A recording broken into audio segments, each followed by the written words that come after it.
Are following several big stories right now. But first, the federal judge overseeing Donald Trump's classified documents case has just dismissed the charges after defense lawyers argued that special counsel Jack Smith was illegally appointed and that his office was improperly funded by the Justice Department.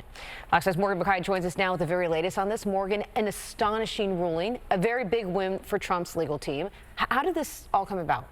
So Judge Eileen Cannon dismissed this classified documents case against former President Donald Trump under what's known as the Appointments Clause. So pretty much this says that the special counsel Jack Smith, who was leading this investigation, because he wasn't appointed by the president or confirmed by the Senate, then his appointment is unconstitutional. Now, she did not rule on the merits of this case, so Smith is almost certainly going to be appealing it. But like you said, a huge win for Trump's team. And Trump did come out with a statement saying, in part, as we move forward in uniting our nation after the horrific events on Saturday, this dismissal of the lawless indictment in Florida should be just the first step, followed quickly by the dismissal of all the witch hunts. And then he lists out all the different cases and then goes on to say, quote, the Democrat Justice Department coordinated all of these political attacks, which are an election interference conspiracy against Joe Biden's political opponent, me.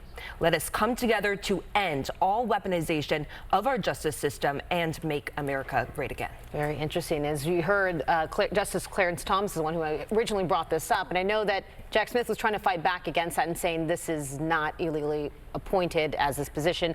But let's talk about this criminal case, because the ruling on this, and Trump's legal team long considered this one to be the strongest of the 4 criminal cases against him. Why is that so? Yeah, many legal experts thought that this one was going to be the strongest out of the 4 that were pending against him. Now, Trump's legal team had also been arguing about this appointments clause, but even they kind of recognized that it was a little bit of a weak argument.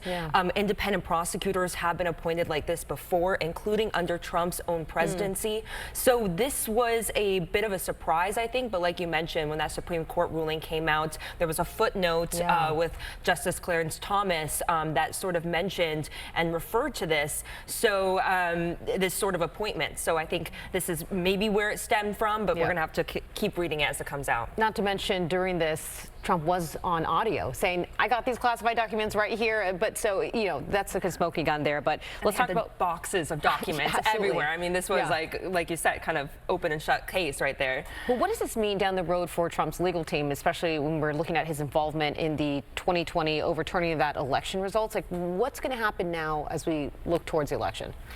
So for the rest of his cases, I mean, so Smith is right now investigating, or he's leading the election interference case against Trump. And this one was the one where Trump is being accused of plotting to overturn the 2020 election.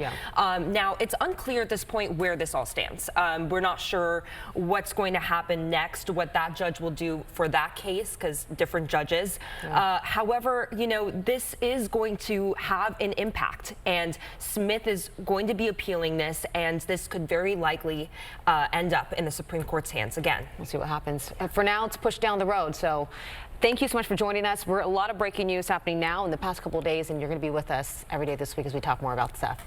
Morgan, thanks.